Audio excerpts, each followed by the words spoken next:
E aí, bom dia. Nós vamos começar agora a continuação das aulas sobre Idade Média. E nós vimos, nas últimas aulas, a importância da cruzada no movimento para a mudança do feudalismo e a caminhada para o fim da Idade Média.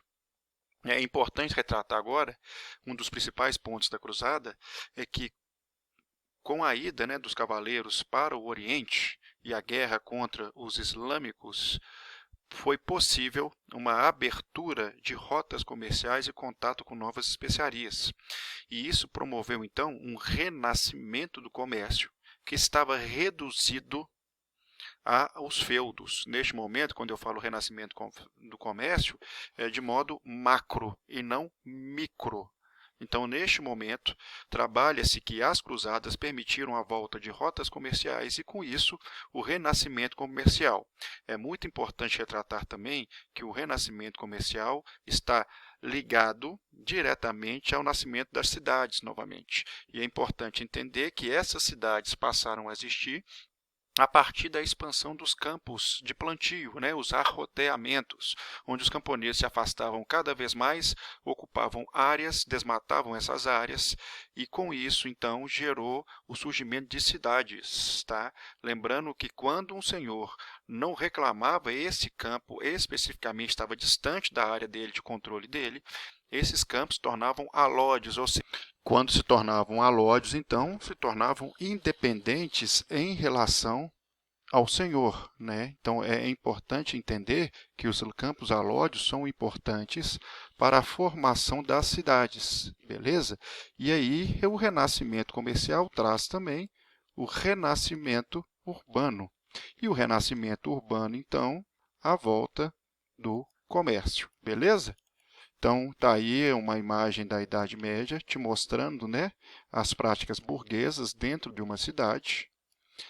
E é importante entender, então, que essas aberturas do comércio vão permitir, então, novos tipos de comerciantes, que não se sabe de onde vieram esses comerciantes, ou do próprio feudo, ou muitas vezes, eram itinerantes, vindos do Oriente, eram chamados pelos ingleses de pie pounders, pés empoeirados que ficavam andando constantemente.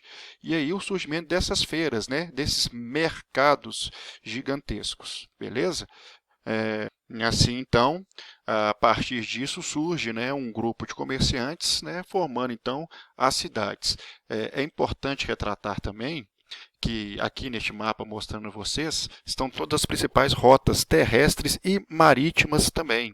A importância das cruzadas, principalmente na libertação do mar Mediterrâneo, tá? Vindo os navios passando pela Turquia, caminhando até a Itália, que vai ser as maiores cidades de centros comerciais da Europa neste momento, por volta do século XIV para o século XV, e as diversas rotas comerciais. Percebam que as rotas em determinados momentos se cruzavam, e nesses pontos de interseção dessas rotas comercial, formavam-se feiras e elas se localizavam fixas durante um tempo e continuavam a andar durante todo o período desse século.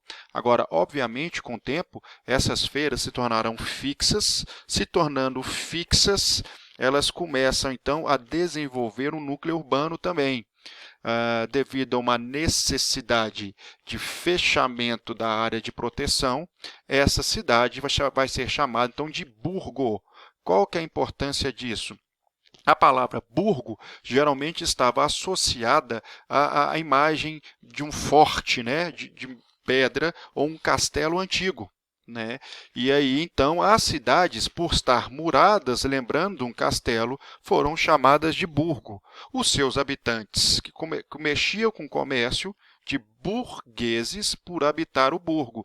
Então, a palavra burguesa, a partir do século XV, vai ser usada também para determinar comerciantes. Lembrando que as cidades estão inteiramente associadas ao comércio, beleza? Com o tempo, o pessoal das cidades começa a desenvolver uma autonomia e deseja, de certa forma, essa autonomia. Eles desejam, por exemplo, escolher as próprias leis, eles desejam, por exemplo, escolher seus governantes, e esses grupos serão chamados de comunas. Eu não vou me ater muito ao tema comuna aqui agora, mas é importante entender que comuna aqui é um governo popular. Tá? Então, muitos autores do século XVIII e século XIX, ao usar o termo comuna ou comunismo, estão associando o termo a um governo popular democrático e não a uma ideologia específica. O comunismo se torna uma ideologia específica a partir do século XX com a Revolução Russa. Aqui não. Então, quando escreve-se Manifesto Comunista, refere-se à comuna, a um comunismo deste momento aqui, refere-se a um governo popular, né? Daí a origem, né, do termo, beleza? Obviamente a igreja ainda quer dominar as cidades, né? E por isso há um conflito entre as cidades nascentes e a igreja. Com o tempo, acumulando dinheiro por mexer com o comércio, essas cidades, buscando a sua autonomia, compram cartas de franquia, que seria o que nós chamamos de independência. Estava atrelado a uma nação, mas com leis próprias, com governantes próprios, e o rei assim se enriquecia, podendo montar o seu próprio exército. Um rei que fez muito isso e usou muito isso nessa época foi a dinastia Capetinga, né, da França, vendendo partes de cartas de franquia de cidade e fortalecendo seu exército para a unificação da França. Outra coisa interessante tratar também é que, nesse período, essas comunas, esses governos populares, se desenvolveram para corporações de ofício, que eram associação de trabalhadores para regular preço, controlar a concorrência, e aí o fortalecimento dessa classe endinheirada, a burguesia. Com isso também há um surgimento, né, de novas rotas comerciais, novas especiarias, há uma circulação maior de dinheiro. Beleza? Há a questão também do surgimento de letras de câmbio, que são as notas, né, praticamente as notas, e também as cartas de crédito, né, empréstimo de dinheiro financeiro, mostrando a que veio a burguesia e o fortalecimento e endinheiramento dessa classe em particular. Beleza? Agora a gente entra na parte principalmente da crise do sistema feudal. Ah, professor, por que você começou a falar a crise a partir, então, desse renascimento comercial? Porque o renascimento comercial, ele também é um motivo para a crise feudal. Uai, mas por quê? Se está trazendo dinheiro, se está trazendo riqueza. Porque o feudalismo está atrelado à parte agrária. E ele não conseguiu se reinventar, ele não conseguiu adequar-se às novas exigências econômicas. Então, a partir de agora, o feudalismo começa a entrar em colapso. Ele não consegue se reinventar como o liberalismo que nós temos hoje. E por isso o feudalismo, com o surgimento de uma nova classe social e a questão do dinheiro, ele não consegue, então, se adequar a essas novas ideias nascentes, tendo que ser inventada uma nova forma econômica, que será chamado agora, no século XVI, de mercantilismo. Beleza? A partir, então, do século XIV, as crises assolapam o feudalismo, levando a ele a seu fim.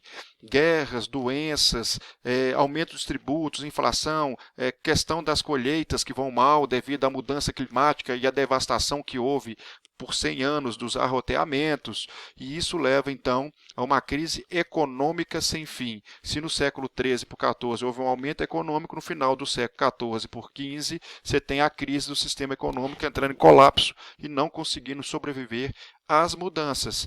A igreja chamava dos 4 cavaleiros do Apocalipse, né? Guerra, fome, peste e a morte, beleza? Você tem primeiro a peste negra, que não se sabe, né, de onde ela vem, supõe-se que veio da Turquia, dos navios que vinham do Oriente, mas principalmente a Turquia. E essa peste negra, então, levou à morte de 25 milhões de pessoas na Europa, né? Fora ela, varíola, cólera, lepra, tifo, foram as doenças que mais mataram. Ah, professor, mas por que teve tanta morte assim? Qual que foi a grande questão? A grande questão é como os médicos tratavam a falta de higiene medieval, tá? A falta de conhecimento. muito obscurantismo em relação às questões da igreja. O tratamento da época era com fezes, por exemplo, estrume se colocava nas feridas, e era um dogma da igreja. Então, tudo isso levou a um aumento da propagação da peste. Eu vou usar esse livro em particular, é um livro interessante, fácil de ler, quem quiser. O livro já começa com a capa, né?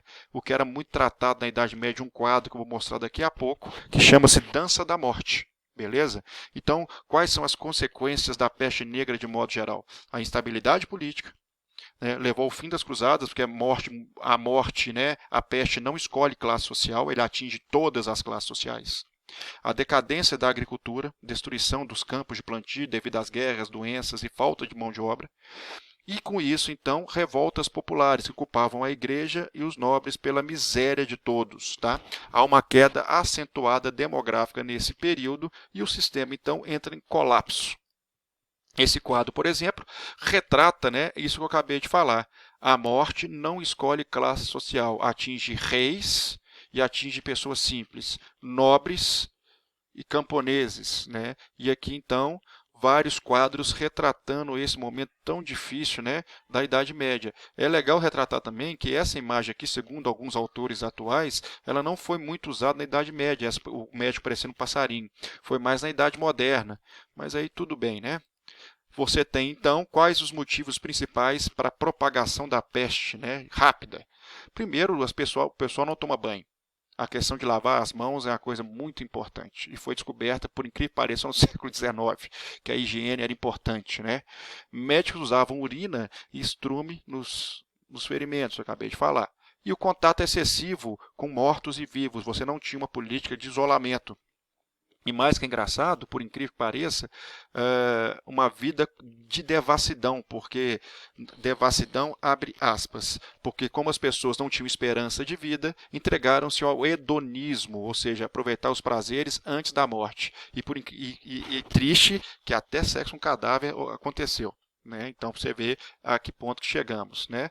Aqui está uma imagem da dança da morte, né? Sempre retratada a morte com uma caveira, com a foice.